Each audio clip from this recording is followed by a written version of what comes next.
Alors, à l'occasion de ce cycle de rencontres, intitulé Écrire la frontière, je souhaite donc la bienvenue à Olivier Audasava, ainsi qu'aux étudiants de la licence Humanité, et personnel, bien sûr, de l'Université de Lorraine, sur le campus messin et la bibliothèque du Saulcy. Donc, imaginé par le Centre de recherche sur les médiations, le CREM, mais également par le LOTER, qui est le Centre de recherche en géographie de l'Université de Lorraine. Le prix littéraire Frontières Léonore Miano est porté par l'Université de Lorraine et l'Université de la Grande Région. Et dans ce cadre, et même, je dirais, en lien avec divers partenaires, qui sont bien sûr la Maison des écrivains et de la littérature à Paris, mais également le réseau des bibliothèques médiathèques de la ville de Metz, la librairie Messine Autour du Monde, qui va nous accueillir ce soir dès 18h30, la librairie Nancéenne, le Hall du Livre, et enfin, donc, le festival Littérature et Journalisme, l'association Le Livre à Metz. Alors, on peut dire rapidement, mais cependant, on va quand même décrire très vite le travail réalisé par Olivier, qui est un écrivain, mais qui exerce également un autre métier, comme beaucoup d'écrivains, avec des activités de directeur artistique dans la presse et dans l'édition. Et on peut dire qu'en tout cas, que ses premières œuvres sont issues de carnets, de voyages virtuels, qui se caractérisent par l'utilisation du web comme source d'inspiration. Et il crée ainsi, si la date est juste, en 2010, un blog dans lequel il publie de manière régulière, et encore aujourd'hui, je crois, tout à fait, bien sûr, de courtes histoires inspirées tout simplement de captures d'écran prises avec l'application Street View de Google. Donc son carnet, une sorte de voyage imaginaire, si je puis dire, rédigé en surfant à la fois sur des images capturées aux frontières des continents. Alors, depuis 2014, il contribue en tant que membre fondateur à l'ouvroir de cartographie potentielle, l'OUCARPO, donc qui est à la fois un regroupement d'artistes, mais également de chercheurs et de créateurs, autour de la contrainte volontaire, selon des principes des autres OUXPO, c'est-à-dire d'autres ouvroirs potentiels. Donc, je rappelle, émanation de l'ouvroir de littérature potentielle, l'Oulipo. Donc, on en a déjà parlé, ce groupe littéraire créé en 1960, à la fois par Raymond Queneau et François Le Lyonnais, qui a pour but justement d'expérimenter toutes sortes de contraintes littéraires. Alors, on peut citer de nombreuses œuvres. Nous en avons quelques-unes ici sur la table, bien sûr. Donc la première que l'on peut proposer, qui est là aussi une expérimentation, en tout cas d'un État, enfin de plusieurs États, mais en tout cas d'une ville. Olivier va nous en reparler très brièvement. Ensuite, on a un autre univers, on a cette volonté d'exploration des frontières géographiques, et puis finalement, on glisse sur la scène française, la scène rock.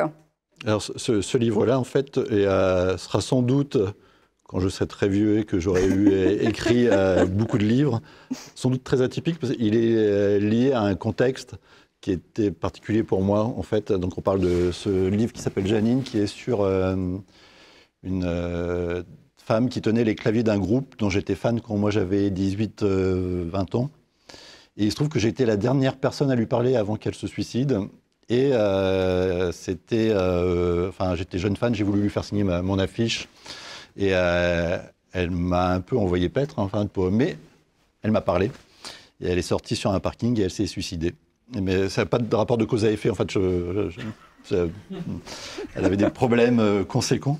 Toujours est-il que je la trouvais sublime, cette femme, et c'était une sorte de perfection parce qu'elle était dans un groupe plutôt punk, elle était premier prix de conservatoire, elle avait une attitude fantastique et tout ça. Enfin voilà, en fait, elle avait tout pour réussir.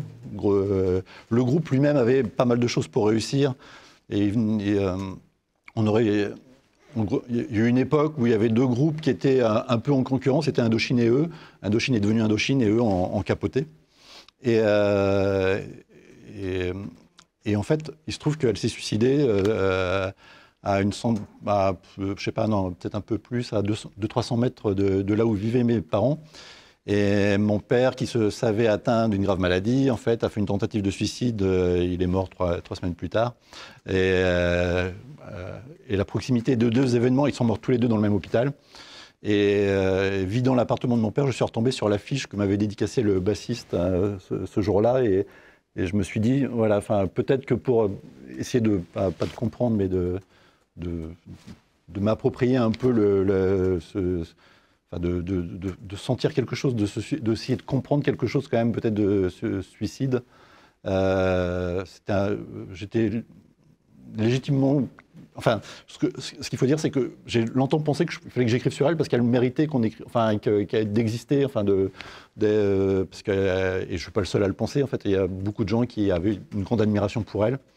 Et je me suis senti légitime à ce moment-là pour écrire, parce que j'avais déjà écrit un autre livre, déjà, je pouvais aller voir les membres de son entourage en disant, voilà, j'écris et je voudrais écrire sur elle. Et donc ce livre-là est un peu atypique parce qu'il correspondait à une urgence pour moi qui était liée à un événement personnel. Voilà, une biographie. Alors ça, c'était en 2016. Et effectivement, le premier ouvrage que j'évoquais en introduction, Éclat d'Amérique, là, c'est une chronique d'un voyage virtuel et toujours aux éditions Inculte. Et enfin, en 2019, on le découvre aussi sur la table, Une ville de papier, qui, toujours aux éditions Inculte, qui est cette fois un roman sur une ville fictive inventée par un cartographe américain et bien sûr sur laquelle nous allons très vite revenir. Alors, une première question qui est à la fois, je dirais, presque un rituel dans ce cycle de conférences, Olivier, c'est-à-dire en tant qu'écrivain, quelle est ta vision de la frontière, c'est-à-dire une limite, bien sûr, qui sépare ou alors qui détermine l'étendue d'un territoire? Comment, toi, dans ta pratique créative, tu entrevois la frontière? La frontière, c'est quelque chose qui me fascine, en fait, globalement. Et au-delà de la frontière, en fait, étant invité ici, je me suis dit, mais en fait, qu'est-ce qui, pour moi, définit des frontières, en fait? Et j'ai réalisé qu'il y avait deux choses qui me semblaient importantes. C'est que j'aimais bien me placer, en fait, sur une espèce d'espace qui est à la frontière entre la représentation des choses et la chose elle-même, en fait, et le monde, quoi, en fait. J'ai toujours eu un grand amour des cartes, de la cartographie. J'ai toujours considéré la cartographie comme un langage pour moi qui faisait sens. Je me suis toujours interrogé sur... En fait, je pense que l'interrogation fondamentale qu'il y a derrière ça, c'est... pour moi, elle est quasi métaphysique. Elle est la frontière, elle est entre moi et le monde que je regarde, quoi, quasiment. La frontière fondamentale, elle est là. Après, du coup, évidemment, toutes les frontières deviennent importantes à ce niveau-là, quoi. Mais j'ai toujours eu l'impression qu'il fallait que je fasse un compte-rendu du monde d'un point de vue et je me considérais toujours comme étant un peu extérieur à ce monde. Enfin, je regardais un autre monde. Quand j'étais petit, je passais mes mercredis après-midi à... Enfin, j'ai un grand frère qui était beaucoup plus grand que moi. Je lui avais emprunté son appareil photographique. Je devais avoir, je sais pas, 7-8 ans, 10 ans. J'avais photographié tout le quartier en essayant de faire une sorte d'image panoptique de tout ce qu'on voyait du balcon familial. Et puis, évidemment, j'étais pas très doué, donc il y avait un peu des trous. On est retombé dernièrement sur ce panoramique. Il était très imparfait, mais toujours dit que j'avais ce panoramique, j'avais tracé des abscisses et des ordonnées. Et puis, je passais mes mercredis après-midi à dire, tiens, en B3, il y a une dame qui sort son chien. En C12, il y a une voiture qui s'est garée. En fait, pour moi, c'était fondamental d'avoir un regard sur ce monde, mais je le voyais comme un monde extérieur, enfin, comme un au-delà, quoi, en fait. Je le voyais pas comme un monde finalement, dans lequel je vivais, mais je le voyais comme un monde dans lequel je pouvais me projeter. Et pour moi, la frontière fondamentale, elle est là. La frontière, c'est le symbole de ce qu'il y a au-delà. Et j'aime bien cette idée, en fait, d'essayer de regarder, de comprendre, de mon point de vue, quelque chose qui tient de l'au-delà et qui est le monde dans lequel je vis. Avec déjà cette vision quasi péréquienne, en tout cas, tu le disais, un espèce de plan d'une ville existant à travers lequel tu vas compartimenter les choses sous une forme de case et tu vas raconter chaque histoire. Donc il y avait déjà ce souhait, ou en tout cas cette perspective par rapport à la matière ou à la réalité. Je crois que j'avais besoin de comprendre le monde à travers l'écran de la projection cartographique, on va dire. Autre exemple que je cite souvent, quand on partait en vacances, j'étais assez chiant parce que 15 jours avant, je demandais l'itinéraire exact à mes parents qui souvent va dire bah ouais, enfin, on va passer par... on allait en l'occurrence en Lorraine parce que mes grands-parents habitaient à Moyeuvre-Grande et donc on partait de Grenoble, on allait en Lorraine et donc on faisait le trajet qui était dans une Simca 1000, donc une voiture qui n'allait pas très vite, donc le trajet était assez lent. Et je demandais donc à mes parents le trajet parce que je faisais une sorte de rouleau façon Kerouac où je notais tout ce qu'on allait croiser. Je prenais les cartes Michelin qu'il y avait à la maison, je les dépliais, puis je notais, tiens, là on va croiser une rivière, là il va y avoir un pont, là il va y avoir... Et j'avais un grand rouleau comme ça et je passais le trajet, enfin... J'espère pour eux que c'était que le début du trajet, que assez vite je me lassais quand même de cette expérience, mais je ne suis pas si sûr que ça, que je me lassais si vite que ça. Et je trouvais ça génial qu'en fait, on puisse, ayant regardé une carte, savoir qu'on allait croiser une voie ferrée. Ou, pour moi, ça avait un côté magique, quoi, en fait, que la représentation puisse être le reflet d'une réalité, quoi. Donc, enfin, voilà, c'est tout ça pour dire que, ouais, en fait, c'est réellement une forme de langage pour moi qui est mien, quoi, en fait. Je me reconnais plus parfois dans une carte que dans enfin, autant dans une carte que dans le texte. Ouais, donc un écrivain vraiment avec cette volonté d'exploration de la spatialité. Totalement, ouais. Qui te caractérise. Alors justement, tu as aussi joué sur le rapport entre littérature contemporaine et frontières numériques. Alors est-ce que tu pourrais justement peut-être revenir sur ce qu'on évoquait tout à l'heure, c'est-à-dire sur la genèse de ton blog et puis la façon dont tu envisages ton travail, ce recours à cette cartographie virtuelle et cette volonté de travailler peut-être aussi la relation entre texte et image, puisqu'en visitant ton blog dernièrement, on peut encore voir, voilà, on a un panorama très important, c'est le terme que tu utilisais tout à l'heure, ça va de la banlieue de Moscou en passant par les plages thaïlandaises. Donc comment cette idée t'est venue de création autour de ton blog, à travers cette dimension numérique, hein? J'ai toujours, enfin toujours, à partir du moment où elles ont existé, et je me suis rendu compte dernièrement, en fait, écrivant, que c'était depuis il n'y a pas si longtemps que ça. Parce que j'étais persuadé que, en fait, Internet avait toujours existé dans ma vie quasiment. En fait, on oublie qu'on en a. Enfin, et non, en fait, en l'occurrence, j'écris un livre en ce moment où un personnage en 95 cherchait une information et je me suis dit, bah, il va la trouver sur Internet. Et en fait, j'ai réalisé que non, en fait, Internet n'existait pas en 95. Enfin, tout le monde n'avait pas Internet en 95, quoi. C'était vraiment les frémissements. Toujours est-il que dès que ce genre de médiums ont existé, j'ai passé par exemple des heures à regarder des images de webcam au bout du monde. Alors, je sais pas, à Kemerovo par exemple, en Sibérie, il y avait une webcam. En plus, avec le décalage horaire, je tombais toujours sur la nuit parce que, voilà. Mais c'était délicieux de voir une ville sibérienne sous la neige en pleine nuit, avec une image qui se rafraîchit toutes les 30 secondes. En fait, pour moi, c'était déjà une forme de voyage, quoi, de voir à travers le peu de signes qu'on pouvait décrypter, essayer de comprendre, je sais pas, l'ambiance, la température, le bruit des roues sur la neige, etc. Enfin, j'ai toujours été fasciné par cette possibilité de se projeter à travers un écran. Et quand Street View est arrivé, j'ai trouvé ça vraiment fantastique parce que d'abord, j'aime bien me rassurer quand je vais rencontrer quelqu'un ou quand je vais quelque part. Mon premier réflexe, c'est d'aller dans Street View pour voir à quoi ça ressemble. J'ai regardé à quoi ressemblait ce bâtiment hier pour me dire, voilà, tiens, ah oui, il est bien ce bâtiment. J'ai regardé à quoi ressemblait mon hôtel. J'ai regardé, voilà, enfin, ça me rassure. Et j'ai réalisé assez vite aussi que c'était un espace où, en fait, qui était très... peut-être parce qu'il était justement imparfait, parce qu'il était fait de trous, parce qu'il était fait d'images qui sont... Dans Street View, c'est une image ça dépend de la vitesse de la voiture ou la vitesse du défilement de l'appareil, mais c'est grosso modo une image tous les 8 mètres ou quelque chose comme ça, tous les 5 mètres.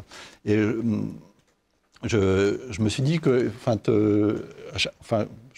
je me le suis pas dit en l'occurrence, je réalisais que à chaque fois que je tombais sur une image, en fait, d'abord j'ai un gros intérêt pour l'infraordinaire et les zones de peu, les zones de, enfin voilà, les friches, et ça me permettait de me projeter dans plein d'endroits du monde, dans ce genre d'endroits, et je trouvais ça génial. Il y avait des endroits du monde où j'aurais rêvé d'aller, mais je suis pas aventurier, donc je pouvais y aller quelque part un petit peu par procuration à travers ce médium. Je sais pas, je pense par exemple à une cité napolitaine qui est très très mal fréquentée et tout ça, donc j'aurais jamais osé moi m'y aventurer avec un appareil photo par exemple. J'ai des amis qui font ce genre de choses, qui sont reporters, moi j'ai pas cette faculté là quoi, donc je trouvais ça génial que ce soit possible par exemple. Puis j'ai réalisé que en fait ça a éveillé chez moi, enfin que c'était des déclencheurs en fait. Ce matin, en fait, je suis tombé par hasard sur une phrase de Claude Simon qui disait que les images n'étaient pas des traces, mais des fictions, en fait. Souvent, on considère les photos de famille, les images qui sont censées être d'un passé comme des traces de quelque chose, mais la plupart du temps, en fait, on se rend compte qu'on les intègre comme des éléments, enfin, en tout cas, on peut les intégrer comme des éléments potentiellement fictionnables, enfin, qui sont on s'interroge forcément sur l'avant, l'après, le hors-champ, le hors-cadre, enfin, en tout cas moi. Et j'ai trouvé que c'était un formidable déclencheur. Alors le blog, en l'occurrence, l'idée m'est venue sur un escalator en allant au boulot un matin. Je me suis dit, tiens, ça serait rigolo de faire un blog. C'était une époque où justement tout le monde, où ça devenait possible facilement, c'était pas compliqué. Et comme pas mal d'autres choses que j'ai pu faire dans ma vie, je pensais que ça allait peut-être durer une semaine, 10 jours, 15 jours, mais que c'était bien d'essayer pour voir. Et puis je me suis rendu compte que ça me nourrissait, que c'était un endroit où je pouvais essayer des choses, que j'avais une incroyable liberté. Puis en l'occurrence, il y a vraiment toute une période où Google mettait en ligne quasiment toutes les semaines des nouveaux pays, des nouveaux endroits. Donc c'était tentant d'aller voir à quoi ça ressemblait, tout ça. Enfin, sans que j'en ai vraiment conscience, la chose s'est mise à durer. Et puis il arrive un moment en fait où il y a 3-4 ans, je me suis dit ouais, mais est-ce que je me répète pas un peu, par exemple, parce que en fait c'est un outil génial pour en fait d'accumuler quelques images et puis de se dire tiens quoi dire là-dessus quoi en fait, est-ce que on va en l'occurrence sur le blog je m'autorise aussi bien à la fiction que le compte rendu documentaire, que une image peut m'appeler peut me donner une envie de recherche documentaire très approfondie sur un petit détail tout particulier, tout ça, je m'autorisais absolument tout, et c'est un outil génial justement pour essayer d'explorer, et à la fois aussi dans la forme, essayer il y a des semaines où je me dis tiens je vais écrire au jeu, puis il y a des semaines où je me dis tiens je vais écrire à la troisième personne du singulier, puis il y a des semaines tout est possible, et toujours dit qu'il y a 3-4 ans je me suis dit ouais tout est possible, mais là en fait est-ce que je suis pas en train de me répéter? J'ai vraiment une grosse crise de conscience là-dessus quoi en fait, parce que l'idée c'est quand même qu'il y ait des lecteurs qui se disent pas là, ils commencent à nous saouler avec cette merveille du monde là, donc j'ai réalisé que je pouvais, en fait, alors que jusque-là, peut-être que j'y ai accordé pas mal de temps, depuis, j'y accorde très peu de temps. En fait, je me suis donné comme nouvelle contrainte depuis de ne pas accorder au blog plus de 6-7 minutes par jour. Au moment du petit déjeuner, je fais ça en prenant mon petit déjeuner, quoi, en fait, et j'ai pas le droit à plus. Et c'est ma nouvelle contrainte de jeu qui me permet, je sais pas, de m'amuser, et puis voilà, je continue. Je sais pas, je cherche un nombre symbolique auquel il faudrait que je m'arrête, et pour l'instant je le trouve pas. Donc je suis à 2895 jours de voyage, je crois, et 3000 c'est pas très beau. Alors, je sais pas, 5000 ça serait bien, mais 5000 c'est loin, quoi. Donc, à voir, on verra. Mais en tout cas, tu rejoins assez l'idée développée par Varech que finalement, ce rapport à l'image, ça peut être une pompe à imagination, outre la contrainte ou la surcontrainte que tu te donnes dans ce cadre-là. Totalement, oui. En fait, j'ai besoin de... Alors, pour Éclat d'Amérique, c'était clair. En fait,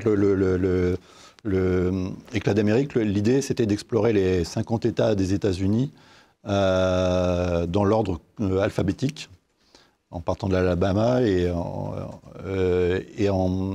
dans chaque État, faire ma petite exploration comme je le fais pour mon blog, en fait, faire mes petits sauts de chaboté, en fait, aller repérer 2-3 endroits, ramasser plein d'images et d'écrire à partir de ces images. Donc j'ai eu une première période en fait où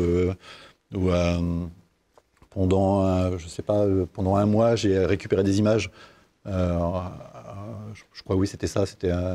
C'était 3 états par jour. Enfin, je faisais pour le coup, là, dans la recherche iconographique, j'allais, je suivais pas forcément l'ordre alphabétique, mais j'allais là où j'avais envie d'aller. Je faisais mes petits sauts de cabri, puis je faisais mes petites captures d'images. Et dans un deuxième temps, en fait, d'écrire à partir de ces images, d'essayer d'imaginer comment faire tenir un livre, si possible, même un livre qui soit un peu une somme, qui fourmille d'histoires et d'histoires qui soient écrites à partir de ces images. Donc le déclencheur, là, pour le coup, pour ce livre-là, était vraiment les images que j'ai mis ensuite en parallèle sur un autre petit site blog. En fait, les images sont consultables. Si ça, je l'indique à la fin du livre. Voilà, si les gens après ont envie de voir à partir de quelles images j'ai écrit, ils peuvent regarder. Je les ai pas toutes mises, mais j'en ai mis un bon nombre. Oui, voilà. Donc on lit l'ouvrage et en même temps on peut aller consulter ton travail d'archive en quelque sorte. C'est un des trucs qui est fantastique, je trouve, dans Street c'est que en fait, on regarde pas à quoi ressemble un lieu, on ressemble à quoi a ressemblé un lieu à un moment, et en fait on a accès à une sorte d'éternité, enfin d'instant précis. Et en plus, c'est doublement fantastique à mes yeux, parce que non seulement, en fait, les Google Cars passent plusieurs fois dans, pas partout, il y a des endroits où elles sont passées qu'une seule fois, mais il y a les États occidentaux notamment, en fait, où elles passent très régulièrement. Des mises à jour, oui. Et des mises à jour, et donc on peut regarder en fait à quoi ressemblait un lieu à un moment donné, mais à quoi il a ressemblé 6 mois plus tôt, puis encore 6 mois plus tôt. Et puis, je trouve que c'est très intéressant de faire à la fois une sorte de voyage virtuel et dans l'espace et dans le temps, quoi, en fait. Et tu passais donc systématiquement d'une frontière d'un État à l'autre, mais là, le parcours n'était pas, je dirais, programmé spécifiquement. C'était plus par rapport au tri que toi, tu élaborais sur les images collectées. Ouais. Ce qui me réjouissait, c'était d'imaginer le voyage dans l'ordre alphabétique qui aurait été beaucoup plus compliqué à mettre en œuvre. Dans la réalité, en fait, dans un premier temps, réfléchissant sur le livre, je me suis dit, bah oui, tiens, je vais me faire un itinéraire qui passe par les 50 États. Enfin, pour Hawaï, j'aurais pris un bateau, mais voilà, enfin, virtuellement. Mais voilà, en fait, je pensais que c'était judicieux, mais après tout, dans la réalité, on pouvait le faire, ça, en fait. Et j'ai trouvé ça plus pertinent, finalement, de s'adapter au médium, enfin, qui permet justement de faire ces sauts insensés, en fait, en quelques secondes. On peut, dans Street View, passer en 2 secondes de Metz au fin fond des États-Unis, en fait, et c'est quelque chose qui, moi, m'amuse beaucoup et me fascine, quoi. Alors, ce qui nous permet tout simplement de passer sur la relation que tu as, en tout cas, entre la création littéraire et, bien sûr, Lou Carpo qu'on évoquait tout à l'heure. Mm-hmm. Qu'est-ce qui te relie? Parce que tu es membre fondateur de ce groupe-là. Ouais. Donc j'imagine bien sûr qu'il y a une résonance par rapport à ta propre création dans ce collectif. J'ai Une ville de papier, je l'ai considéré un peu comme un roman carpien. Mais mes travaux dans le cadre de Lou Carpo sont plus des travaux de graphiste. On s'amuse à... Enfin, moi, en tout cas, pour l'instant, j'ai fait... ici, il y a eu un texte qui a été publié dans les Annales de la pataphysique, ce qui en pose un peu quand même, qui était un texte sur une île, dans une île, dans une île, dans une île. En Malaisie, il y a un endroit en fait où il y a une île, dans une île, dans une île, dans une île, dans une île. Et donc, j'avais écrit un texte sur cet endroit en fait, qui est une espèce de mise en abîme complètement folle. Mais sinon, en fait, par exemple, dans le cadre de Lou Carpo, j'ai fait en fait, le siège de Lou Carpo. On a obtenu que le siège de Lou Carpo soit au château d'If, parce que If, c'était fantastique dans l'idée pour une expérience pareille. j'ai fait par exemple une carte inversée en fait où if est l'île d'If et la Méditerranée, et la Méditerranée est un État, quoi, en fait. Enfin, voilà, en fait, on fait ce genre de son, on essaye les productions, enfin, il y a des productions intellectuelles par des chercheurs, et l'essentiel des productions sont plutôt visuelles, et donc on joue avec justement, toutes les variables qu'on peut utiliser quand on a une carte en main, quoi, en fait. Alors, on le disait tout à l'heure, on a commencé un petit peu à en parler, mais en 2016, avec Janine, qui s'inspire donc de la vie de Françoise Wald, musicienne du groupe que tu viens d'évoquer, là, il y a un virage qui s'amorce, en tout cas. Et est-ce que tu pourrais nous expliquer pourquoi, à un moment donné, tu as eu besoin, dans ton parcours créatif, de ce détour par un univers musical qui pourrait, en effet, s'éloigner de tes préoccupations frontalières, si je puis dire? Ouais, déjà parce que si la cartographie et l'espace, la représentation de l'espace et la relation à l'espace sont des choses qui sont importantes, il n'y a pas que ça qui me nourrit, en fait.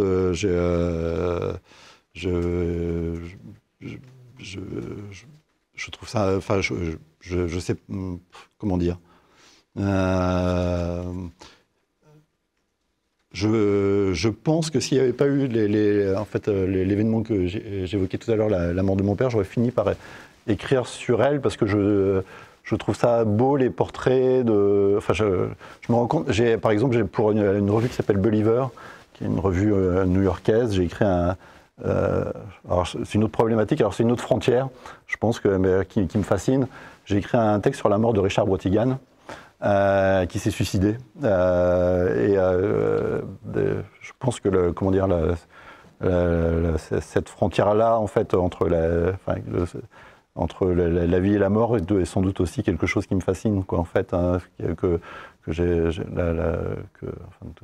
besoin de creuser. Alors je ne sais pas pourquoi. Enfin, j'ai pas spécialement d'explication. J'ai pas de velléité suicidaire, jamais. Enfin, peut-être pour ça, justement. Peut-être que ça me fascine. Édouard Levé, par exemple, est quelqu'un qui me fascine, parce que, pour l'avoir côtoyé un peu de l'extérieur, il semblait avoir tout pour être heureux, et puis du jour au lendemain, comme ça, sans qu'on sache pourquoi, même son entourage, c'est pas trop expliqué. Tout d'un coup, voilà, il choisit de mettre fin à ses jours. Je trouve que les destinées, en fait, tragiques de cet ordre, particulièrement chez les personnes qui donnent l'impression d'avoir tout pour ne pas connaître ce malheur, quoi, en fait, me fascine. Voilà, c'est peut-être là l'autre frontière qui est dans ce genre de personnage pareil, la mort de Richard Brotigan, par exemple. Le texte que j'avais écrit faisait 20 000 signes, ce qui est déjà beaucoup pour un texte de revue. Mais j'aimerais bien écrire plus, dessus. Alors ça va sans doute être en l'occurrence une adaptation pour France Culture, en fait, qui ne sera pas beaucoup plus longue, mais voilà. C'est une autre relation au monde qui me fascine. Mais là, plus dans une perspective de document sonore ou... Un peu comme il y a eu une version de Janine sur France Culture, d'une fiction. Enfin, c'est une fiction autant que le livre est une fiction, quoi. En fait, c'est une des choses peut-être qui rassemble ces trois livres, c'est que là pour le coup c'est une autre frontière, mais c'est une frontière au niveau de l'intention.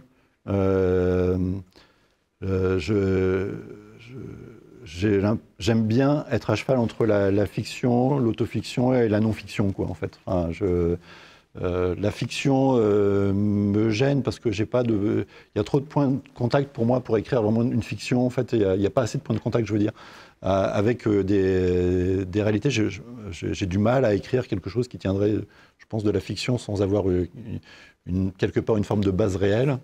L'autofiction m'intéresse, je pense que j'ai trop de pudeur, même si je suis très impudique par ailleurs, mais j'ai quand même beaucoup de pudeur et en plus ça concerne la vie privée potentiellement de gens de mon entourage, j'ai pas envie de les exposer à ça.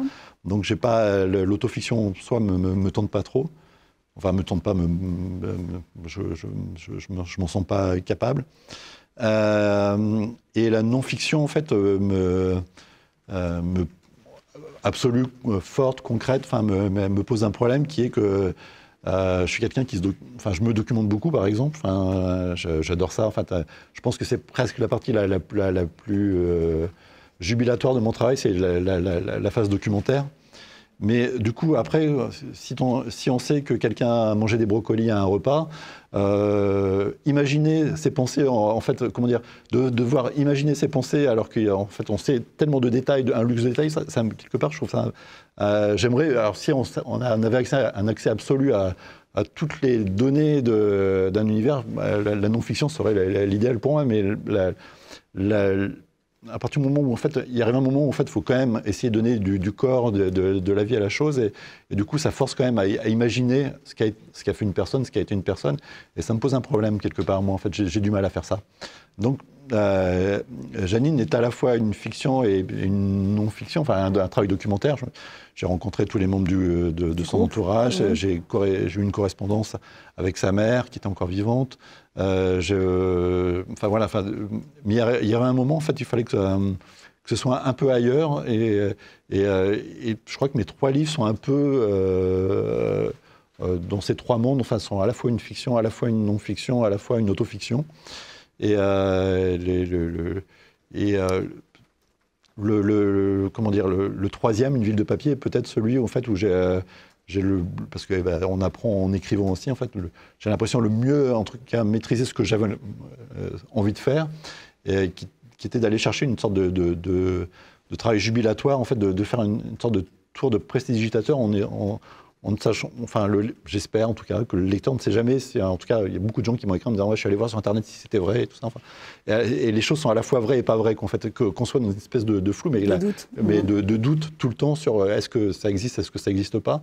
Mais je trouve que c'est un point de vue qui est intéressant justement pour ouvrir, pour essayer que le lecteur puisse investir, lui, la chose avec son imaginaire. Oui, et puis on voit aussi comment, là, cette fois, la frontière, elle serait générique, par rapport à ce que tu expliquais sur à la fois l'autofiction, la non-fiction et tout le travail documentaire que tu mènes en même temps.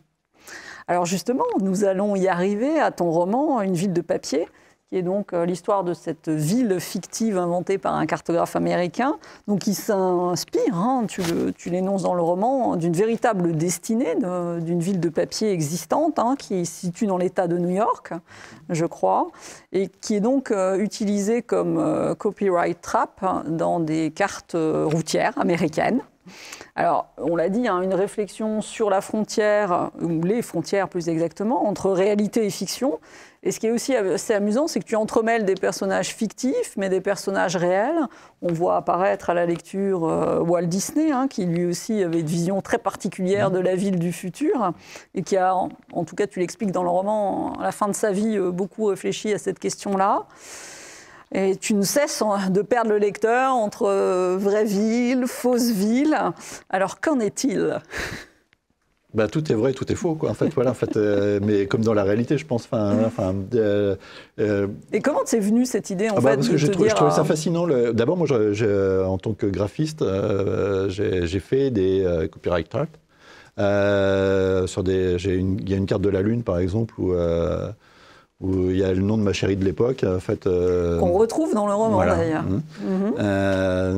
Je trouve ça, jusqu'à l'ère numérique, jusqu'à aujourd'hui, en fait, la seule manière de signer une carte, c'était de rajouter un élément faux, qui est quand même assez paradoxal, pour que ensuite, si cet élément qui était faux se retrouve sur les cartes des petits camarades, ça signifiait qu'il y avait eu plagiat.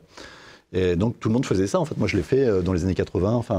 C'était la règle, c'était quel est le faux élément de ta carte, quoi, en fait. Et donc cette idée-là, moi, je la trouve je trouve ça fantastique la carte, c'est quelque chose qu'on considère comme la plus juste représentation possible. Enfin, un truc très sérieux, quoi, en fait. Que pour qu'elle existe réellement en tant que telle, il fallait introduire un élément falsifié. Je trouvais ça quand même très, très jubilatoire. Et le cas d'Agloé, donc la ville dans l'État de New York qui m'a inspiré, était assez fantastique. Donc dans les années 30, il y a un cartographe qui a choisi de mettre sur un point de l'État de New York son faux élément. Et en fait, dans les années 50, son entreprise se rend compte que sur les cartes des petits camarades, cet élément existe. Donc ils font un procès, et le procès a réellement eu lieu, et ils l'ont perdu. Parce qu'entre-temps, dans les années 40, il y avait quelqu'un qui s'était installé là, qui avait acheté la carte initiale, qui avait vu qu'il y avait un nom de ville qui était marqué là, qui s'est dit, il devait y avoir, fut un temps ici, quelque chose qui portait ce nom, donc je vais donner à mon établissement qui s'est installé pour créer en l'occurrence, là, c'était une station-service, je crois je vais lui donner le nom de cette ville, et puis quelqu'un d'autre s'est installé à côté, pareil, a donné le nom d'Agloé Drugstore à son enseigne. À son enseigne. Et puis l'USGS, qui est l'organisme qui cartographie aux États-Unis, en fait, a officialisé le nom d'une certaine façon, parce qu'il existait des choses qui portaient ce nom à cet endroit-là. Donc, enfin, c'était légitime et en fait, la ville qui avait été, qui était une ville fictive au départ, s'était mise à exister, quoi. Cette ville imaginaire est devenue réalité, en quelque sorte. Et du coup, ça me plaisait bien de raconter cette histoire, mais ça me plaisait bien aussi pour raconter l'histoire d'une ville fictive, d'écrire sur une ville, enfin, non pas sur cette ville, mais d'écrire sur une ville fictive qui soit, enfin, comment dire, de jouer aux poupées gigognes, quoi, en fait, d'être dans... que le livre soit une sorte de méta-niveau, plus qu'un travail documentaire sur Agloé qui aurait été pauvre. Et puis, ça me permettait du coup d'imaginer, parce que je suppose que, en l'occurrence, dans la ville d'Agloé, aux États-Unis, donc qui a réellement existé, en fait, et qui était même réellement aussi sur les premières cartes de Google. Ils l'ont effacé depuis. Il n'y avait pas forcément grand-chose à dire d'intéressant pour autre chose qu'un peut-être un article. Enfin voilà, il n'y avait pas d'ancrage dans la vie de gens, d'individus qui vivent des choses. Enfin, en tout cas, je voyais mal comment faire un travail documentaire là-dessus. Enfin, ça aurait été assez pauvre, je pense, et il fallait forcément inventer. Donc, tant qu'à faire à inventer, autant inventer une ville fictive et aller au-delà, quoi. Et est-ce que, par exemple, un texte comme celui d'Italo Calvino, Les villes invisibles, ça c'est quelque chose qui t'a nourri aussi, qui a pu constituer un modèle à un moment donné dans ton parcours ? Oui, Calvino, Borges, enfin tout ça sont des choses qui sont essentielles, qui sont dans le top 10 des livres qu'il y a au pied de mon lit. Oui. Alors, peut-être que tu pourrais aussi évoquer, pour qu'on puisse un petit peu cette fois se projeter, mais je sais que tu es en train d'écrire un prochain ouvrage. Mm-hmm. Est-ce que tu continues donc sur cette exploration du paradigme frontalier ? Je ne sais pas si du frontalier, mais sur la spatialité, oui. En fait, je travaille sur un livre, en fait, qui est centré sur...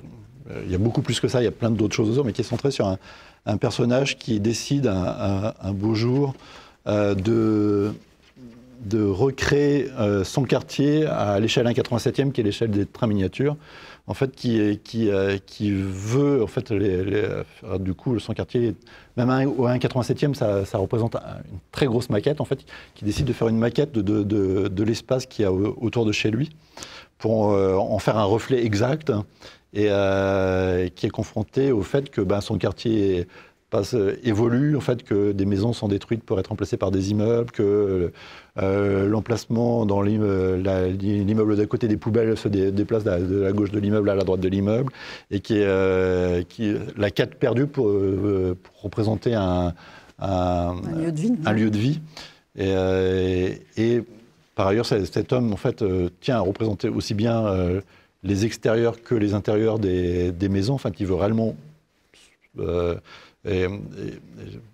comment dire, faire une projection la plus exacte possible.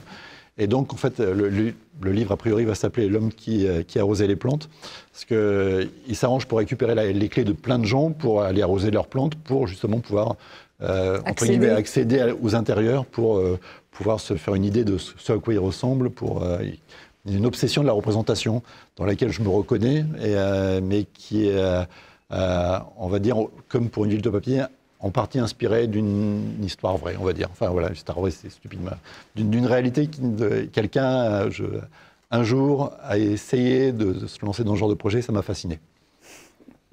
C'est le point de départ, en tout cas, de l'ouvrage. Alors, comment tu conçois, toi, la création littéraire? Quelle est ta définition? Parce qu'en plus, ce qui est intéressant, c'est que tu as toute une formation de graphiste, donc l'exploration aussi d'un autre médium artistique. Si tu devais définir pour toi la création littéraire, outre le côté peut-être jubilatoire ou exploratoire qu'on a pu évoquer à travers tes différentes œuvres. Dans les deux cas, en fait, que ce soit graphiquement ou au niveau des textes, c'est une sorte de plaisir enfantin, quoi. Enfin, c'est jouer avec des scies, quoi. En fait, c'est vraiment ça. En fait, c'est la jubilation de se dire tiens, et si, en fait, et de voir que, en fait, au bout que si on construit bien ses premiers et si, tout d'un coup, il y a une sorte d'alchimie qui fait que les choses se mettent à prendre vie sans qu'on n'a plus qu'à tirer les fils, en fait, que les relations entre les personnages ou l'architecture de la chose, en fait, fait que tout vient, en fait, et qu'on n'est même plus totalement l'auteur. Enfin, on est l'auteur des premiers cibles, et après, en fait, c'est un découlement logique. En fait, voilà, en fait, on peut, enfin, comme je suis pas le seul à avoir cette impression-là. Hein, enfin, c'est un moment très très jubilatoire quand tout d'un coup on se rend compte qu'on est porté par le livre plus qu'on ne le porte, quoi, en fait. Donc je cherche ça, quoi. Après, techniquement, que ce soit graphiquement ou dans la littérature, j'aime bien faire avec peu. J'aime bien, par exemple, quand je fais de la mise en page, pas multiplier les éléments. Je ne suis pas du genre à utiliser 17 couleurs, hein, vraiment, pas du tout. Enfin, j'aime bien quand on va dans quelque chose d'essentiel, de très épuré. Donc, dans l'écriture, j'essaye aussi. Enfin, un de mes plaisirs de l'écriture, c'est d'aller à l'essentiel et ça va passer par des phrases quand même plutôt courtes. Il n'y a pas de phrases qui fassent une page entière chez moi, quoi, par exemple. Enfin, j'adore quand on arrivait à là, pour le coup, c'est un travail d'artisan, quoi. En fait, ce plaisir d'arriver à énoncer quelque chose peut-être de complexe, en tout cas dans lequel on puisse se réfugier de manière beaucoup plus vaste en faisant des choses très simples, quoi, en fait. Une épure stylistique. Ouais. C'est vraiment si j'ai un souhait, c'est de captiver le lecteur en faisant le plus simple possible, quoi. En fait, je déteste l'idée qu'on puisse s'ennuyer potentiellement en lisant mes livres. Alors, je suppose que ça arrive forcément. Enfin, voilà. Mais j'adore l'idée de pouvoir happer, et si possible avec très peu, quoi, en fait. Je trouve ça très élégant, très. Enfin, voilà. Enfin, les quelques auteurs il y a des auteurs que j'aime beaucoup, qui savent faire ça très bien, et je les admire, et ma quête, c'est plutôt d'aller vers ça, quoi. En même temps, une conception de l'écrivain un peu ludique, puisqu'il y a toujours ce plaisir du jeu qu'on sent dans ton processus créateur. Et puis en même temps, ce que tu viens d'expliquer, c'est-à-dire une volonté un peu de démurge, puisqu'il y a l'idée que l'histoire se construit, mais qu'au final, elle finit par t'échapper. En tout cas, la construction romanesque que tu mets en place. Pour revenir par exemple à Janine, la plus belle chose qui me soit arrivée, pour rebondir sur ce que tu es en train de dire, c'est que, donc, en fait, il y avait, au moment où elle s'est suicidée, le groupe ne comptait plus que 3 membres, elle, un bassiste, un guitariste, chanteur, et un peu avant, enfin 1 an et demi avant, était parti le batteur qui, pour des raisons personnelles, avait quitté le groupe, parce que lui, pour le coup, ce qui lui faisait peur, c'était le début de notoriété que le groupe commençait à prendre, et il ne voulait pas de ça, quoi. Je veux dire que ces 3 garçons qui avaient connu cette expérience avec elle, en fait, assez vite après sa mort, en fait, ont arrêté de se voir. 2 d'entre eux correspondaient encore et échangeaient par courrier, par téléphone de temps en temps, mais ils avaient arrêté de se voir parce que c'était trop dur, en fait. Il y a une forme de culpabilité, ils n'avaient rien vu venir, enfin, voilà, en fait, ils ont eu beaucoup de mal à vivre avec ça, en fait. Un de mes, des choses les plus belles qui me soient arrivées réellement écrivant, c'est que quand le livre est sorti, mon éditeur a dit bon, il faut faire une petite soirée quand même. Enfin, pour lancer ça, c'est un peu rock, quoi. Enfin, ce serait bien. Le chanteur du groupe, c'était Renaud Isaac, qui a fait ensuite une carrière de chanteur entre la variété et la new wave, et puis qui ensuite est devenu musicien pour la scène. Pour l'opéra, pour ce genre de choses, enfin voilà, qui était toujours dans la musique. Il m'a dit, tu veux pas lui demander s'il veut pas venir jouer un peu, enfin voilà, ça serait bien faire un petit événement musical. Et on a fait dans un café de Paris qui s'appelle le Popin une soirée. Et, j'ai proposé à tout le monde de venir. En fait, les 3 membres du groupe sont venus et ils sont montés tous les 3 sur scène ensemble, en fait, parce que parce que Renaud avait les avait appelés en disant bon voilà, tiens, Olivier m'a proposé de faire ça, est-ce que vous voulez pas venir? Ouais, bon, d'accord. Et c'était sublime réellement, parce qu'ils ont ils ont joué 2-3 morceaux du groupe. Et il y a eu un moment en fait où ils ont chanté ils ont joué une chanson qui s'appelle La Machine Infernale, qui était une des seules chansons qu'elle chantait sur scène. Et jusque-là, en fait, ils étaient très fermés, très dans une espèce de gêne, de situation très, très difficile à vivre pour eux, quoi. Et ils ont commencé à se regarder sur scène, en fait, et il y a eu une sorte de montée crescendo, mais complètement folle, quoi. Et ils se sont tombés à la fin dans les bras les uns des autres, quoi, en fait. Et moi, en écrivant ce petit truc-là, en fait, j'ai réussi à provoquer ça, en fait, cette paix entre eux, quoi. C'était un cadeau exceptionnel, quoi. En fait, c'était vraiment un truc fou, quoi, en fait. Peut-être qu'une c'est pas une raison pour laquelle on écrit, clairement, parce qu'on peut pas imaginer que ça va arriver, ce genre de choses. Mais quand ce genre de choses arrive, t'es bien content d'avoir écrit, quoi. Quand la réalité dépasse la fiction. Exactement.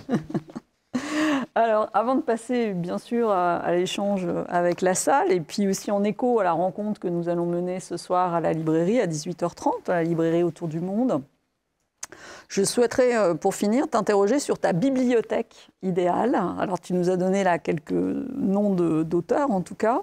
Est-ce que, justement, tu pourrais nous citer quelques œuvres qui ont modifié ta perception des choses ou qui ont été importantes, tout simplement, dans ton parcours d'écrivain? Alors, tout Pérec, déjà. Je crois que ça, on était tous d'accord. Si quelqu'un me fait un compliment, on me dit « Ah, ça m'a fait penser… » Mais alors, même si ça m'a fait penser à… C'est pas… Mais si, quand même. Pérec, si, vraiment, c'est essentiel. Avec une préférence, c'est La vie mode d'emploi, c'est…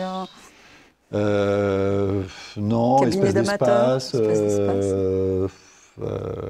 L'infraordinaire, La vie mode d'emploi, ouais, enfin, W, 53 jours aussi, parce qu'il n'est pas terminé, en fait, que ça m'émeut incroyablement de le savoir pas terminé. Enfin, finalement, je trouve ça très beau, un livre pas terminé. Enfin, j'aime bien les livres pas terminés. Enfin, j'aime bien l'Alphart de Hergé, j'aime bien… voilà. Il y a un livre qui met… qui est une édition française, qui est pas une édition… Enfin, qui est un regroupement, qui n'est pas un regroupement original de quelqu'un dont j'ai parlé tout à l'heure, qui est Richard Brottigan. Il y a un recueil qui est en 10-18, qui s'appelle Tokyo Montana Express, qui est… une chose qui m'a montré qu'on pouvait écrire des textes. J'aime bien l'idée des textes courts. Alors les éditeurs n'aiment pas du tout, hein. Je trouve ça sublime parce que justement, à la fois très impudique et très pudique en même temps, avec une économie incroyable. Enfin, je trouve ça… Ah ouais, Tokyo Montana Express de Richard Brottigan, Les villes invisibles, évidemment, Calvino. Borges, parce que voilà. Quoi d'autre? Après, Les notes de chevet de chez Shonagon, et qui est pareil, voilà, pour le coup, c'est quelque chose que j'admire, que je suis jaloux de ne pas avoir eu l'idée, quoi, en fait. Je trouve ça très beau c'est pas l'espace, là, d'une certaine façon, c'est le temps qu'on voit défiler. Mais c'est un livre vachement important pour moi, ça. J'aime bien Raymond Carver pour l'économie, vraiment beaucoup. Enfin, quand je vois que je commence un peu trop à faire des phrases, je relis un peu de Carver, ça me calme.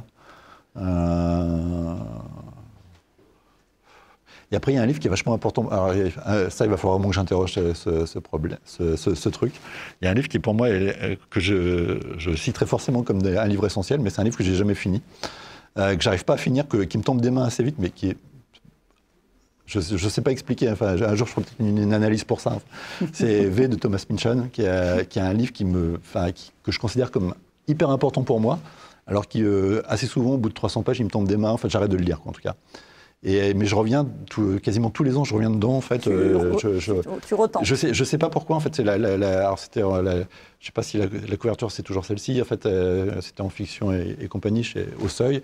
Donc, avec juste une petite vignette, avec un train sur un coucher de soleil. C'est l'objet, l'image. Je ne sais pas si ce livre est arrivé dans mes mains à un moment de ma vie sans que je me rende compte qu'il était fondamental. Je ne sais pas.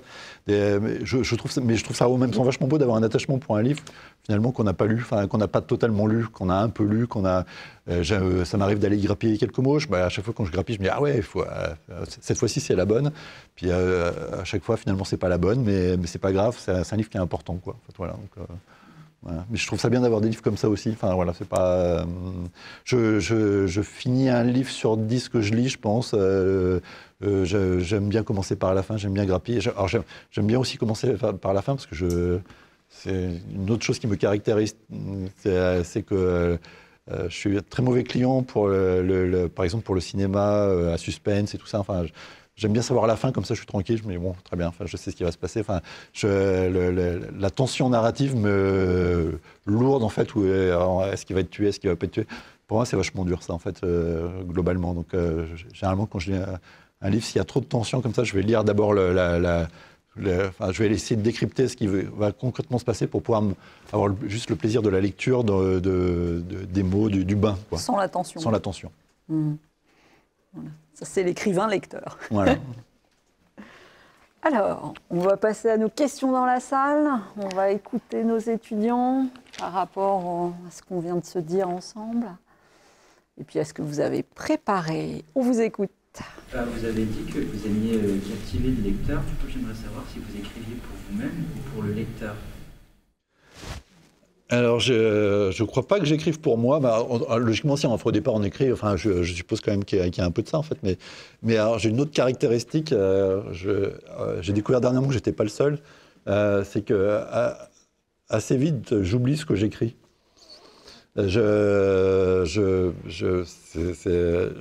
Et donc, quand je me relis comme lecteur, en fait. C'est bizarre dit comme ça, mais alors ça peut arriver. Alors, des fois, je fuirai ma femme parce que je dis ah mais c'est vachement bien ça en fait, et parce que je le découvre réellement, enfin sincèrement en fait. C'est pas parce que j'arrive à avoir un regard critique quand même sur ce que je fais, et puis j'ai pas. Je pense pas avoir. Enfin voilà, en fait, j'ai les pieds sur terre, tout ça. Mais réellement, souvent, en fait, je découvre ce que j'ai écrit. Alors c'est pas le lendemain. Hein, le lendemain, je m'en souviens quand même. Mais si je replonge sur un texte écrit 6 mois plus tôt, par exemple, je le lis vraiment en tant que lecteur. Et je pense que que j'écris plus pour le lecteur, j'aime bien qu'arriver en fin de chapitre, que le lecteur a envie de lire la suite. Ça, j'ai envie en fait de dire plein d'amour, de faire en sorte que le lecteur soit super heureux de lire mon livre, quoi. En fait, vraiment, je crois que comme ça, c'est peut-être une manière, par rebond, de vouloir en échange avoir l'amour du lecteur. Je sais pas, il y a peut-être un truc un peu à double bande, hein, mais ce qui me fait vraiment plaisir, c'est d'imaginer, de pouvoir essayer d'accrocher à quelqu'un et de le tenir par la main et de l'emmener dans l'aventure, quoi. Notion de partage. Ouais, je crois, vraiment. De même, quand on joue, quand on est enfant, j'ai deux garçons, et là, ils commencent à grandir, mais quand ils sont dans leur monde imaginaire et tout ça, ils veulent embarquer quelqu'un avec eux. Enfin, souvent, en fait, tu viens jouer avec moi, tout ça. Parce que c'est génial de partager, de faire ce genre de choses à plusieurs, quoi. En fait, donc, le lecteur, je le vois un peu comme le plusieurs, et j'écris quand même plutôt, je pense, pour lui, quoi. Enfin. Alors, votre prochain livre, dont vous avez parlé, il est sur cet homme qui va essayer de reproduire son quartier. Vous nous avez dit quand vous étiez petit, vous preniez des photos de votre quartier pour du coup le reproduire à travers un appareil photo. Et pourtant, vous n'êtes pas trop pour l'autofiction. Ah, j'ai pas dit ça. J'ai dit que faire comment dire, je suis, par exemple, je pense fondamentalement dans tous mes personnages. Même dans une ville de papier où il y a, comment dire, je pense pas de toute façon qu'on puisse écrire en fait l'intériorité de quelqu'un sans y être, enfin, sans essayer de le ressentir soi-même. Enfin, donc non, comment dire, il y a de moi dans tous mes personnages, par exemple, mais j'aimerais pas raconter ma vie. Je vis, par exemple, toi, tu es au courant en ce moment à une situation familiale pas simple. Je ne veux pas écrire ça, par exemple. La première chose, en l'occurrence, c'est quelqu'un de mon entourage qui est malade. Voilà, en fait, la première chose que je me suis dit quand j'ai appris la nouvelle, je me dis putain, je veux pas écrire ça, quoi. Réellement, ma première pensée, ça a été ça. Je l'écrirai pas, quoi. En fait, je suis trop, comment dire, impliqué de ça. Mais par contre, essayer de mettre de moi dans tous les personnages, ça, oui. Fondamentalement, j'en ai besoin. Enfin, je saurais pas imaginer, comment dire, un ressenti sans l'avoir soit expérimenté, soit essayer de deviner comment moi je me serais comporté dans une situation, etc. Enfin.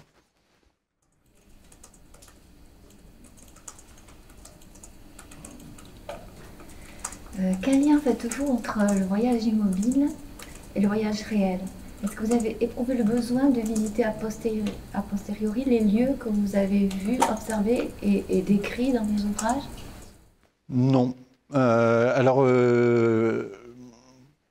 fait, comment dire, ce que je peux dire, par exemple avec le blog, parce que pour le coup, avec le blog, je suis allé, je ne sais pas dans combien de... je pense dans un millier d'endroits, donc forcément, il y a des endroits après où dans entre guillemets, la vie réelle, je ne considère pas le monde virtuel comme irréel. Hein, mais il faut mettre des termes. Je n'ai pas de termes.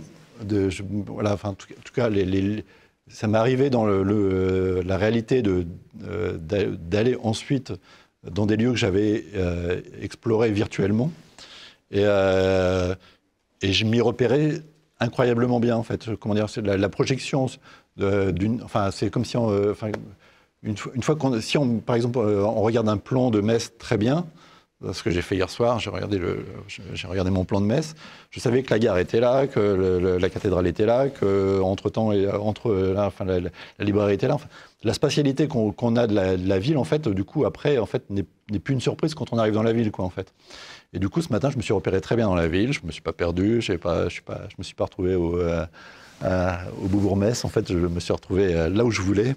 Comment dire, ma relation, en fait, comment dire, j'ai l'impression de connaître très bien des villes où je suis jamais allé, où j'aurais pas de surprise. Et par exemple, ça m'est arrivé donc de voyager depuis 12 ans dans des endroits que j'avais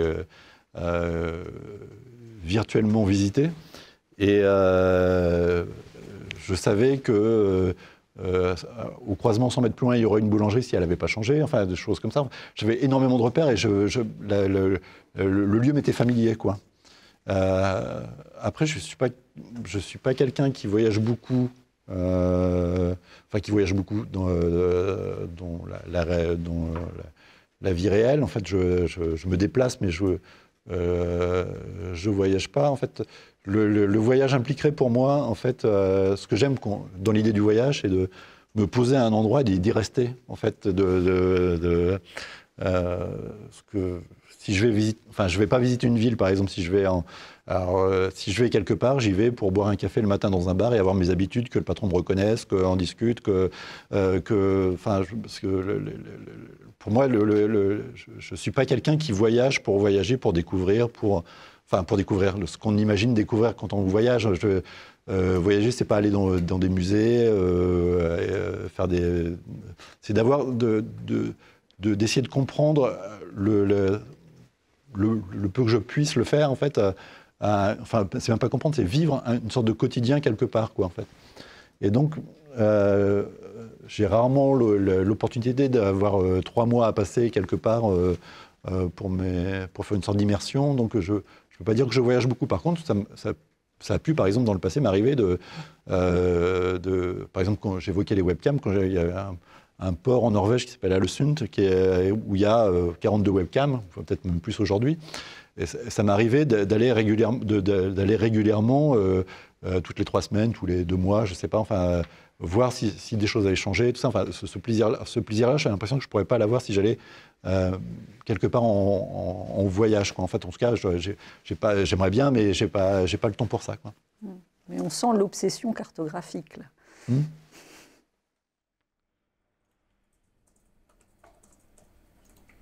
Alors, j'ai une question par rapport, qui fait un peu écho à votre ouvrage en cours. Votre travail sur Street View a des formes assez positives. C'est vrai que c'est une certaine puissance de voir les gens d'en haut. Mais est-ce que vous avez déjà été inquiété par l'évolution d'un lieu ?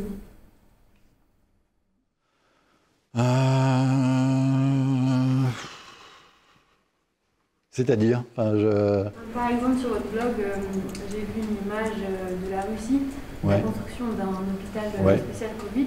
Ça a des formes assez négatives, je dirais, inquiétantes. Et est-ce que vous avez déjà été imploré par des images que vous avez vues sur Street View, ou est-ce que vous êtes par exemple déjà retourné plusieurs fois à un même endroit et vous avez été inquiété par l'évolution d'un lieu, par exemple en Amazonie?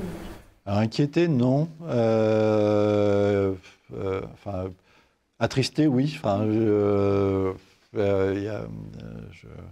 J'ai un gros attachement personnel par exemple pour l'Angleterre, pour la ville de Manchester par exemple, parce que quand j'avais grosso modo vos âges, en fait, je passais quasiment 2 mois par an à Manchester. Enfin, c'était une ville qui était fantastique pour vivre plein de choses, quoi. Et c'est ce qu'elle est devenue et ce qu'elle devient. Parce qu'à chaque fois que j'y retourne régulièrement, et à chaque fois je vois qu'il y a un nouveau quartier qui a été rasé pour faire place à du verre et du béton, quoi. En fait, froid et donc je suis attristé de ça, mais en même temps, en fait, je me méfie des idéalisations du passé. En fait, je fais partie d'une génération qui a. Alors moi, je suis pas allé à New York, mais New York des années 80, c'était fabuleux, mais en même temps, c'était le sida, la drogue, l'insécurité. Enfin, je sais pas où est enfin, moi, je crois fondamentalement qu'il faut vivre dans son époque et qu'il faut être le petit brin d'herbe qui pousse entre le goudron et le béton, quoi, en fait. Enfin, il faut essayer d'être ça, quoi, en fait. Il faut essayer de pas se dire faut essayer d'être actif sur son époque, là, pour le coup, oui, enfin, avoir une conscience écologique, etc. Mais je crois pas que je puisse, moi, enfin, je peux regretter, mais je me dis non, bah voilà, tant pis, c'est comme ça. Il y a d'autres endroits ailleurs qui, sans doute, aujourd'hui, où il y a d'autres manières de voir les choses qui font que, finalement, c'est chouette aussi. Enfin, voilà. J'essaye de vivre dans le présent, même si peut-être ce que je donne à voir de mon travail peut laisser imaginer une forme d'inquiétude face à la temporalité, enfin, qui impliquerait peut-être quelque chose qui tienne de la nostalgie ou de l'attachement au fait que les choses ne bougent pas. Une des choses qui me plaît beaucoup dans Street View, c'est de pouvoir revenir à un endroit qui n'a pas bougé dans Street View, alors que dans la vraie vie, il a bougé, quoi. Mais c'est une part de moi, mais il y a quand même une part de moi concrètement qui vit dans le présent et qui essaye d'être heureux de vivre dans le présent. Vous pensez que sans l'ère du numérique, vous auriez écrit quel genre de littérature ? Je ne suis pas sûr que j'aurais... Enfin, comment dire, c'est une bonne question. En fait, ce qui s'est passé, c'est que je viens d'un milieu peu aisé, enfin, globalement. Je me suis retrouvé j'ai fait quand même un DESS d'édition à Villetaneuse avec que des fils d'eux et des filles d'eux, et j'étais un des 3 qui n'avaient pas des parents écrivains ou journalistes. Et longtemps, comment dire, mes origines m'interdisaient d'imaginer presque d'écrire, quoi, en fait. Enfin, j'essayais d'écrire, mais je refusais même dire. Enfin, ça fait pas longtemps que l'idée qu'on puisse employer le mot écrivain pour moi non seulement ne me dérange pas, mais je le trouve très bien. Parce que il y avait un truc de classe même qui était là, qui était que je me sentais pas de revendiquer écrire, quoi, en fait. Puis à un moment quand même j'ai grandi, je sais pas, enfin voilà, on évolue et il y a à force ça a fini par faire quelques années. il y a 15 ans, 16 ans, j'ai écrit un recueil, qui était un recueil de textes courts en l'occurrence, que j'ai envoyé à quelques éditeurs. Et j'ai eu pas mal de réponses, en l'occurrence positives, enfin positives. Il y a eu les éditions du Passeur à Nantes qui étaient en train de fermer, qui avait édité Pérec. Donc voilà, il y a monsieur qui s'occupait, dont j'ai oublié le nom, qui s'occupait des éditions du Passeur, m'a écrit pour me dire voilà, c'est vachement bien ce que vous avez écrit. Si j'avais continué, je vous aurais édité. Enfin, et il y a eu aussi, j'ai eu des mots sympathiques de pas mal, enfin j'avais pas envoyé à beaucoup d'éditeurs, mais à quelques autres éditeurs. Et il y avait quelqu'un chez Grasset qui m'a fait venir, en fait. En l'occurrence, c'était Martine Bouton qui m'a fait venir chez Grasset en me disant voilà, je voudrais qu'à partir de ça, c'était un recueil de textes courts. Les textes courts, ça marche pas, on n'en veut pas, et ça, mais je voudrais que vous m'écriviez un roman. Et qui m'a lu les notes de lecture, qui était enthousiaste et tout ça. Enfin, c'était vraiment, en fait, je suis sorti de là en me disant putain merde, qui m'a donné son 06. Enfin voilà, je suis sorti de là en me disant ouais, je pourrais peut-être prétendre écrire vraiment. En fait, voilà, en fait, mais en même temps, enfin, elle voulait que je fasse d'un recueil de textes courts une fiction, mais enfin, peut-être que aujourd'hui j'arriverai à le faire, je pense, enfin, que ça m'amuserait même justement de jouer la contrainte pour le faire, mais à l'époque j'étais un fichu de le faire. Ça a duré 1 an en fait. Au début, elle était très bienveillante et enfin, je sais pas, c'est filmé. Si un jour elle tombe là-dessus, elle va être contente. Et puis tout doucement, je pense qu'elle s'est lassée, et puis qu'il y a eu d'autres jeunes auteurs merveilleux qui sont arrivés dans son entourage, et puis qu'eux ont su répondre à ses demandes, et puis j'ai fini par recevoir un courrier anonyme pour me dire que c'était fini, quoi, en fait, et c'était très douloureux. Et donc j'ai à ce moment-là imaginé que voilà, c'était comme ça. Enfin, on m'avait renvoyé un peu à la fois, je le prenais un peu comme un truc de classe aussi. Enfin voilà, en fait, j'avais pas su moi avoir les codes que peut-être que d'autres auraient eu. Enfin voilà. Enfin, vous n'avez pas les codes des héritiers. Voilà, donc voilà, j'ai accepté le truc, et 2-3 ans après, en fait, m'est venue l'idée du blog, et le blog, lui, c'était un peu, je vous emmerde, voilà, j'écris, enfin, personne ne viendra me dire si c'est bien ou pas, ou me dire s'il ne faut pas écrire des textes courts ou pas, enfin voilà, enfin, c'est un espace de liberté totale, et en fait, c'est parce que j'ai écrit ce blog qu'un éditeur est venu me chercher, en fait, enfin, et m'a contacté.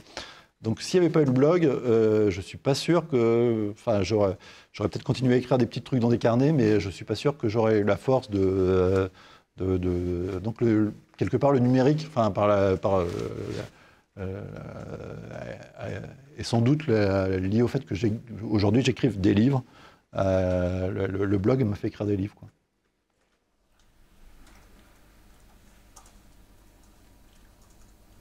Votre blog, alors, c'est une sorte de boussole, en quelque sorte, parce que vous parlez beaucoup de cartes. Est-ce que, parfois, quand on dit on va se perdre dans une ville, on peut le vivre comme une opportunité, ou aussi peut-être comme le risque de se perdre soi-même?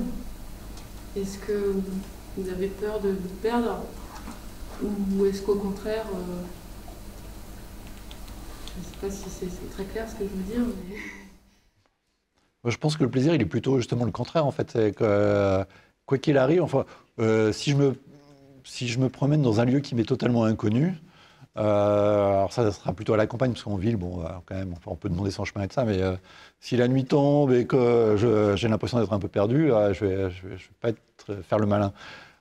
Si je suis au fin fond de la Sibérie, en fait, j'utilise Google, mais par exemple, il y a un système russe qui s'appelle, enfin, Yandex héberge un système russe, et donc on peut accéder à beaucoup plus d'endroits de la Sibérie. Enfin, si je me promène dans Yandex en fin fond de la Sibérie, si la nuit se met à tomber, enfin, c'est pas grave, je dézoome et c'est fini. Enfin, donc j'ai l'impression que c'est plus un laboratoire, un endroit où je grappille des informations, mais où je peux, en fait, ce que je trouve fascinant dans cet outil, c'est que ça me permet de voir, en fait, pour revenir à l'infraordinaire, à quoi ressemblent les bordures de trottoirs dans tous les pays du monde, par exemple, ou de voir à quoi ressemblaient les cabines téléphoniques quand il y en avait encore. Enfin, il y a des pays où il y en a encore, mais là, maintenant, il n'y en a plus beaucoup. Ou à voir à quoi ressemblent les passages piétons, à voir à quoi ressemblent les feux de signalisation, à voir les inventaires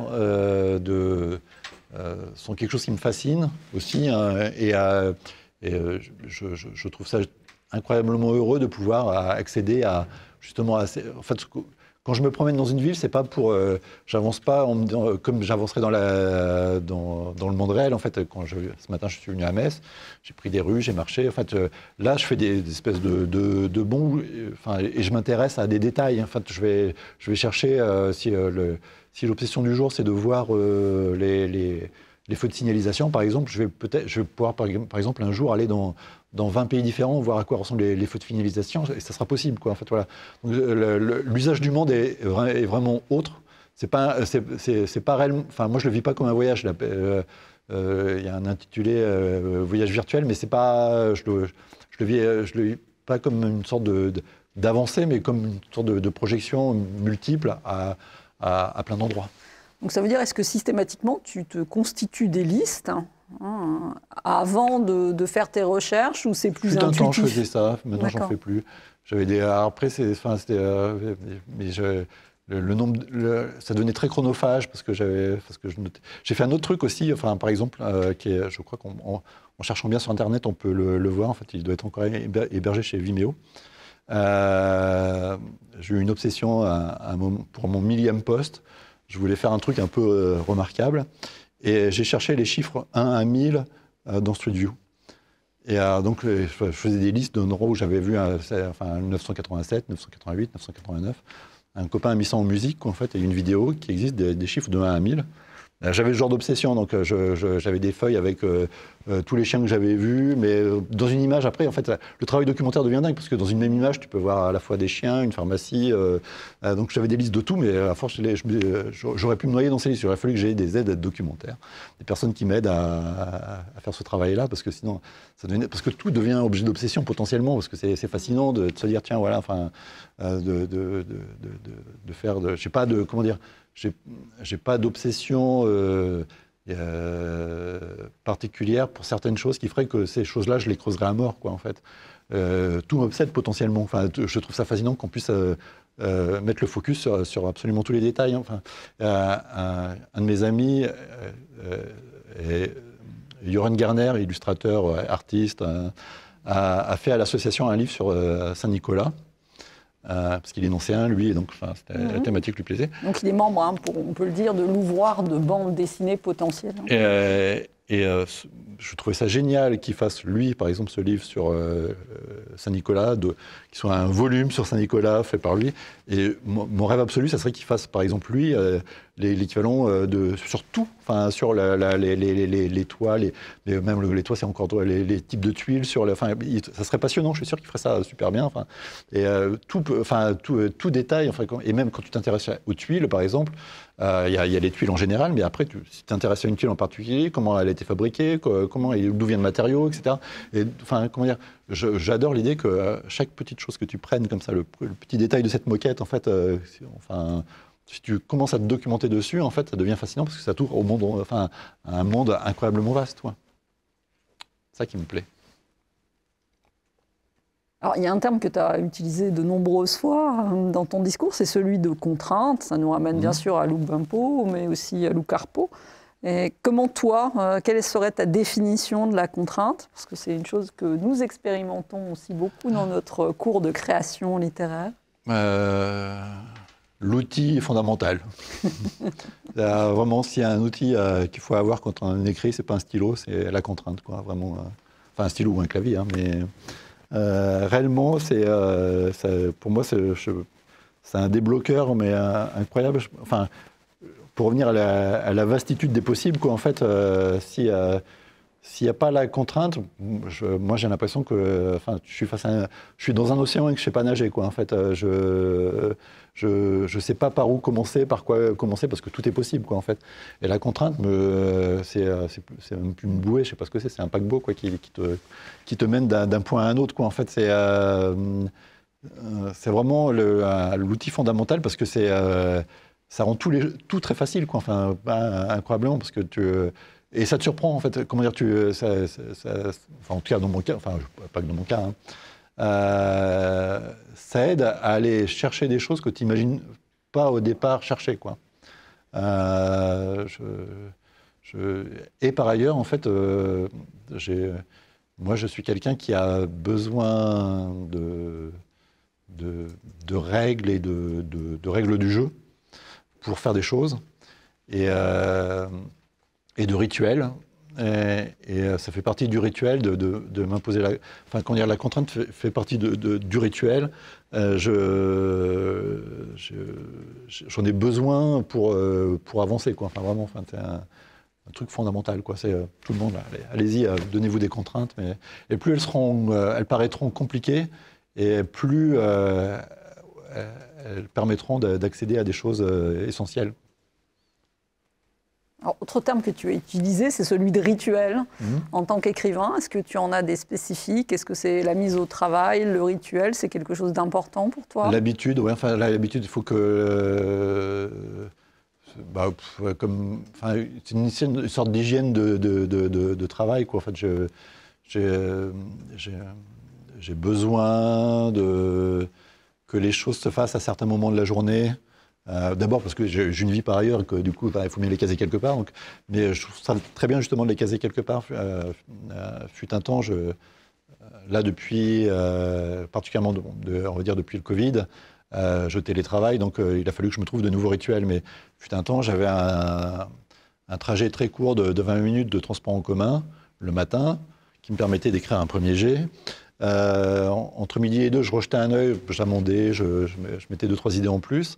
Puis le trajet du retour du soir, j'affinais, et puis rentrer chez moi, je pouvais écrire, en fait, et en 1 heure de travail d'écriture réellement le soir, après avoir grappillé 3 fois un quart d'heure, j'arrivais à écrire des 1000 signes sans problème, qui n'avaient pas beaucoup besoin d'être relus, quoi, en fait. Enfin, voilà. Parce que optimiser ton temps de création, en tout cas. Mais je trouve, justement, enfin, pour revenir à la fois aussi au rituel, à la contrainte, si tu te dis que ton trajet de métro te sert à ça, tu ne te poses pas la question, tu sors ton carnet. Enfin, moi, en tout cas, je suis comme ça, j'écris, quoi. Enfin, voilà, enfin, à partir du moment où j'arrive à me trouver les moments où, enfin, où la chose est naturelle, en fait, elle devient... Enfin, j'ai pas d'angoisse de la page blanche ou ce genre de choses, quoi. En fait, la rituel plus la contrainte font que la chose vient, quoi, en fait. Donc, les rituels sont vachement importants et typiquement, effectivement, depuis le Covid, il a fallu que je trouve l'équivalent de ces trajets, en fait, chez moi. Ce qui n'était pas évident, quoi, en fait, parce que pas écrire Alors si, ça m'arrive des fois d'écrire en marchant, mais enfin, je ne vais pas monter et descendre des escaliers pour écrire, quoi, en fait. Donc ouais, il a fallu trouver des mots. Enfin, à la fois, j'aime bien écrire dans un univers de travail ou de vie, quoi. En fait, j'aime bien écrire dans les cafés, dans les trains. Alors les trains, c'est fantastique. Enfin, il y a des gens autour, tout ça. En fait, si je suis tout seul dans une pièce, je vais avoir du mal à écrire parce que je vais être tenté d'aller regarder, tiens, le livre qui est sur l'étagère devant moi, de vouloir aller jeter un œil sur Internet, de vouloir. Enfin, je vais avoir beaucoup de mal à écrire si je suis réellement, enfin, pas écrire, mais parce qu'il y a le moment où j'ai déjà mon premier jet, si je me mets devant mon écran. Là, je me laisse happer, il n'y a pas trop de soucis, mais la phase d'élaboration, en fait, c'est génial quand c'est dans des endroits, en fait, où il y a des gens autour de moi, mais pas forcément des enfants qui jouent au ballon et tout ça, quoi. Là, donc, à la maison, il y a des enfants qui jouent au ballon, donc c'est un peu moins... là, pour le coup, ça déconcentre un peu trop. Il faut le juste milieu. Enfin, voilà, les transports en commun, c'est bien pour ça, mais à la maison, on a trouvé finalement des moments, je me lève un peu plus tôt, je fais ça le matin, c'est bien aussi. Enfin, voilà, Alors, est-ce qu'il y aurait une dernière question? Oui, Camille? Et du coup, est-ce que vous considérez que vos métiers d'écrivain et de graphiste sont complémentaires? Ouais, en fait. Je pense que, enfin, comment dire, en tout cas, mes démarches sont similaires, quoi, en fait. Là, je suis en train de faire la nouvelle formule d'un magazine, par exemple. Je reviens à ce que je disais tout à l'heure. En fait, au départ, il y a des contraintes en plus, là, pour le coup, enfin, qui sont liées à la crise du papier et qui fait qu'on on diminue les formats, etc. Donc, il faut faire avec des contraintes, qui sont imposées par l'extérieur. Mais justement, en fait, mon souci principal quand je fais une mise en page, c'est de ne pas perdre le lecteur. J'ai des amis qui sont graphistes, qui font des trucs très complexes et tout ça, en fait, mais moi, en tant que lecteur, quand je lis les magazines que mettent en page, en fait, des fois, je cherche où est la suite du texte, quoi. En fait, je déteste ça, en fait. Alors, des fois, ça a un côté un peu vieux con, quoi, mais c'est important pour moi que le lecteur ait le plus possible de repères, enfin, pour et puis enfin, que je le prenne par la main et qu'il avance, et si possible avec peu d'éléments, quoi. En fait, pareil, j'utilise deux polices de caractère maximum, 3 couleurs, non, 2 couleurs maximum. Voilà, enfin, et ces contraintes-là, enfin ces contraintes quasiment d'hygiène, de travail pour aller vers une sorte d'épure, en fait, aident vachement à finalement trouver des solutions qui sont simples et sont, j'espère, efficaces. Enfin, voilà, enfin, donc ouais, les démarches se ressemblent un peu, ouais. Vous avez préféré écrire sur quelle image? Il y en a beaucoup. Hein. Ouais. J'essaie de faire défiler. J'aime bien, alors il y en a une, je ne saurais pas dire, mais j'aime bien quand. Là, je pense à une image, par exemple, c'est juste un peu sur mon blog, hein, mais je crois que c'est en Colombie. Il y a un moment, la Google Car suit. Il y a 2 images où on l'aperçoit. Une femme qui sort pieds nus d'un magasin en courant. Puis il y a une moto qui passe, enfin qui arrive et qui va finir par passer devant elle, enfin, sans qu'il se passe grand-chose. Et cette scène avec cette moto, on se demande si elle a un lien avec cette personne qui est en train de courir, pour que cette personne court pieds nus dans la rue. Enfin, ce genre de moment, en fait, quand je tombe sur ce genre de moment, je trouve ça merveilleux parce que du coup, l'univers des possibles est incroyablement vaste. Là, en fait, là, du coup, on peut imaginer 1000 histoires, quoi, en fait. J'aime bien l'idée qu'une image puisse déclencher potentiellement plein d'histoires, quoi, en fait. Mais s'il fallait que je retienne une image, c'est peut-être 2 images pour le coup, c'est celles qui sont sur la couverture de Janine, quoi, en fait. C'est 2 Polaroids qui ont été faites d'elle 6 mois avant qu'elle meure. Et ils ont longtemps été au-dessus de mon bureau. Et ces 2 images-là, en fait, pour moi, disent beaucoup de choses, quoi, en fait. Et j'espère disent plein de choses sur cette personne, quoi. Et je trouve ça incroyable qu'il y ait ces 2 photos, yeux ouverts, yeux fermés. Celle avec les yeux fermés, je trouve, est presque annonciatrice. Voilà, ça me touche. Eh bien, s'il n'y a plus de questions, je pense qu'on peut applaudir et remercier Olivier de sa présence aujourd'hui. Merci. Et à notre public. Oui, ça fait un bien fou de vous voir tous, de voir des gens. Déjà, enfin, non, je veux dire des étudiants plus. Enfin, réellement, tout à l'heure, en fait, je te l'ai dit, hein, enfin, c'est presque un moment d'émotion, sachant les périodes qu'on est en train de traverser, de vous voir tous, vous êtes beaux. Enfin, c'est bien que vous existiez. Voilà. Merci à toi pour ce beau mot de la fin.